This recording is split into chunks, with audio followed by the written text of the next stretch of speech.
પટ્ટી મારી અને ખાડીમાં ખાબકી હતી।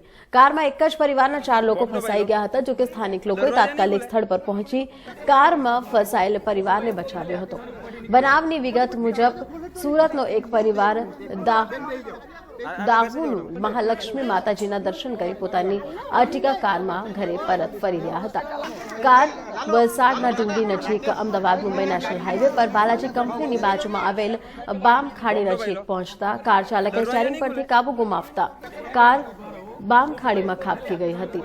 તો આથી કારમાં સવાર એક જ પરિવારના એક મહિલા, એક પુરુષ, એક બાળક અને એક બાળકી એમ 4 જેટલા લોકો કારમાં જ ફસાઈ ગયા હતા અને તેમનો જીવ જોખમમાં મુકાયો હતો।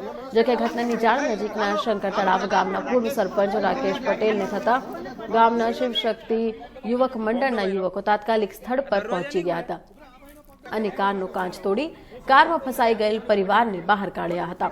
જોકે તમામ લોકોને નાની મોટી ઈજા થઈ હોવાથી તે તમામને 108 એમ્બ્યુલન્સ મારફતે વલસાડની કસ્તુરબા હોસ્પિટલમાં સારવાર અર્થે ખસેડવામાં આવ્યા હતા। ગામ લોકો તાત્કાલિક પહોંચી અને કારમાં ફસાયેલ પરિવારને બચાવ થયો હતો। દરવાજા નહીં ખુલે।